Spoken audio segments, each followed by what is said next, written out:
Capítulo 15. Deliberaciones. Las pruebas siguen sin aparecer. Las sospechas no dejan de crecer. Y el destino del padre Monmolín está cada vez más cerca de decidirse. 4 semanas habían transcurrido desde que ocurrieron los hechos. 4 semanas eternas para el párroco Monmolín en la celda de su prisión. También para su madre y hermana rigurosamente incomunicadas. Todos los días eran interrogadas y vueltas a interrogar, sin que el juez de instrucción averiguara de ellas nada nuevo de importancia. Las dos señoras atestiguaban que el mucho dinero del que habían hablado los niños era solamente el billete de 500 francos que la señora Monmolín había recibido de su hijo el párroco.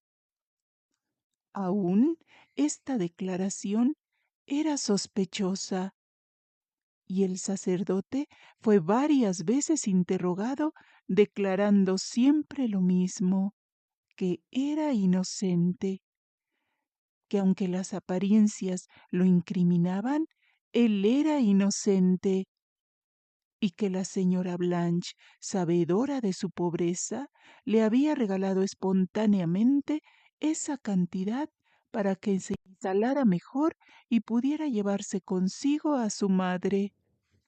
El juez de instrucción seguía preguntándose dónde estaba el resto del dinero, ya que las investigaciones hechas en el convento de Santa Victoria no habían dado resultado alguno.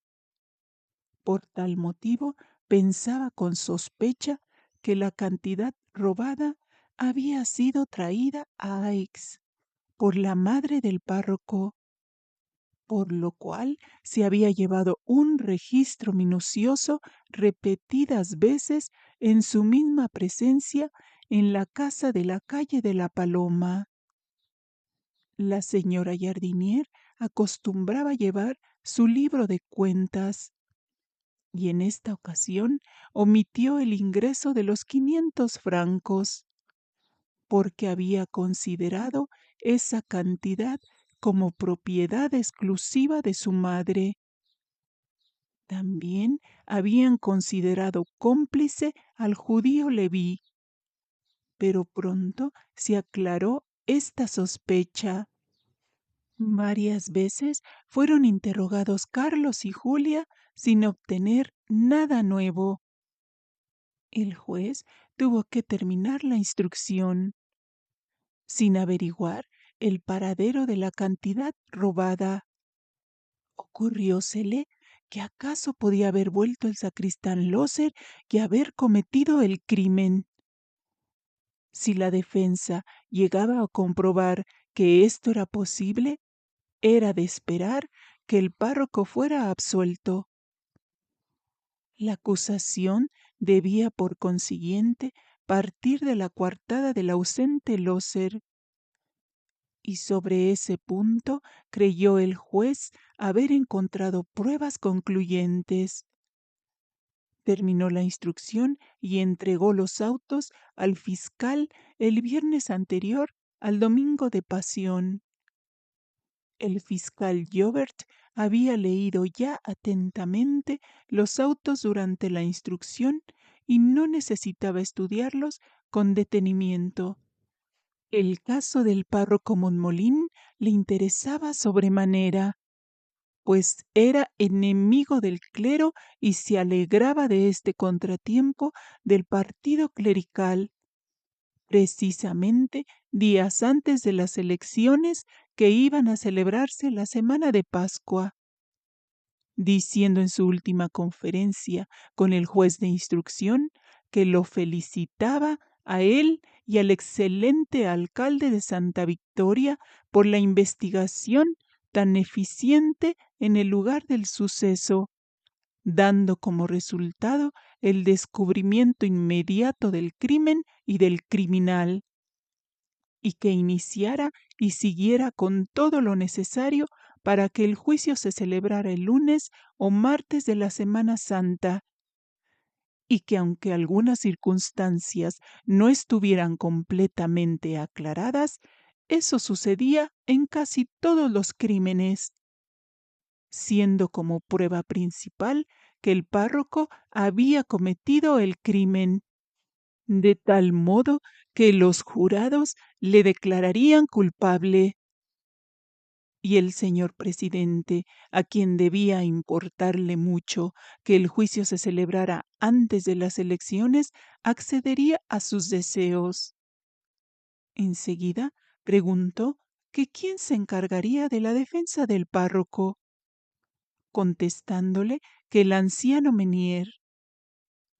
Después de esta conversación, el fiscal se dirigió a la casa del presidente del Tribunal de lo Criminal, quien después de oponer algunas dificultades, fijó el lunes santo para que se celebrara el juicio, citando inmediatamente a los testigos.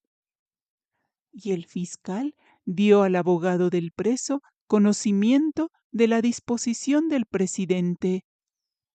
Enseguida se presentó el señor Menier en la cárcel con el párroco Monmolín. Dando gracias al Creador, el sacerdote, al saber que muy pronto se celebraría el juicio, y tanto mejor y muy grato que fuera en Semana Santa, comentándole el abogado que parecía que no tenía esperanza en que le fuera posible demostrar su inocencia, diciendo el párroco que deseaba con todo su corazón por el abogado, por él mismo, por su madre, su hermana, por su santa iglesia que recibía grave daño por este escándalo, que podría demostrar su inocencia. Pero por desgracia, todas las apariencias estaban en su contra, que cuanto más pronto viniera su sentencia, mucho mejor, porque ¿de qué le serviría prolongar esa situación? Contestando el abogado que los testigos y sus testimonios serían muy favorables, con lo cual los jurados llegarían a la conclusión que un hombre como él era imposible que cometiera semejante crimen, y que debían dar un paso más en la defensa, demostrando que el sacristán Loser, de quien sospechaba después de saber todo de él, lo creía capaz de cometer semejante crimen. Pero para demostrar esto necesitaban más tiempo y por desgracia no tenían más recursos a su disposición. El sacerdote se turbó al oír nombrar al sacristán, y el abogado notó muy bien su turbación, preguntándole el párroco si para su defensa podían hacer sospechosa a otra persona de cuya culpa nada podían saber, si era lícito, contestando el abogado que se limitarían a defenderse sin acusar a un tercero, que no pensaba acusar a Loser, pero que era su deber demostrar que era posible que un tercero pudo haber cometido el crimen. Después de su larga charla, el abogado se despidió, diciendo al párroco que tuviera valor, confianza y siguiera invocando a Dios en sus oraciones, para que protegiera todos sus esfuerzos.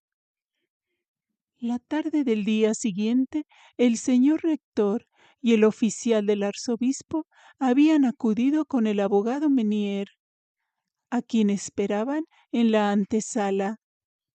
Este dejó la pluma de ave con que había escrito una gran hoja de papel para recibir a los dos señores sacerdotes, invitándoles a pasar y conduciéndolos a tomar asiento.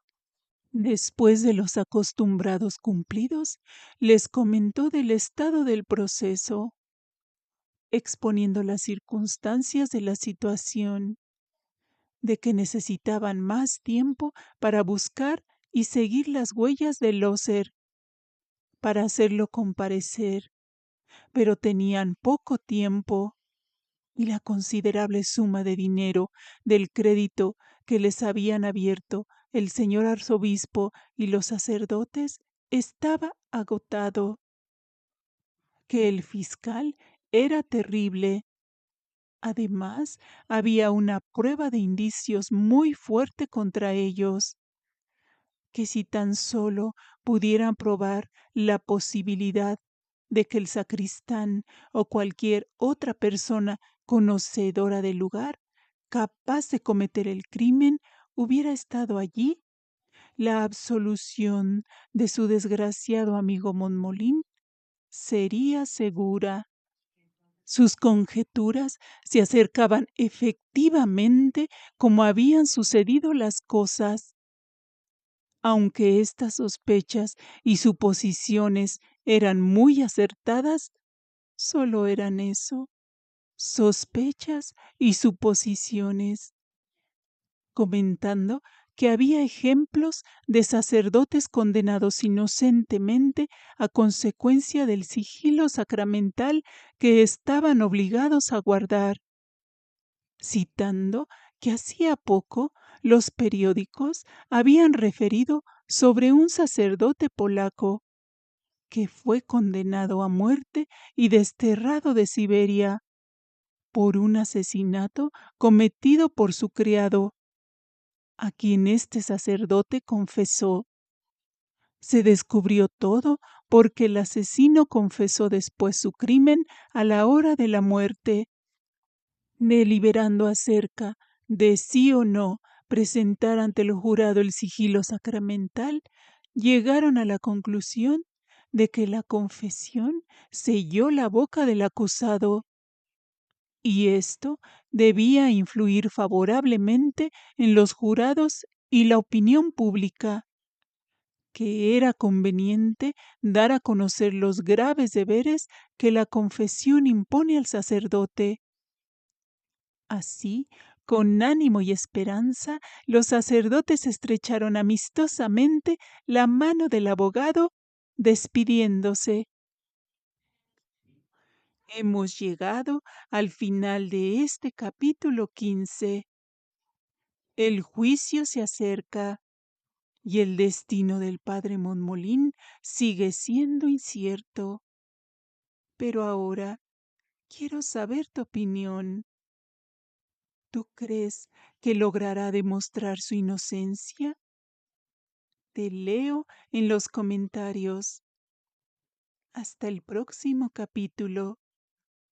Gracias por acompañarme.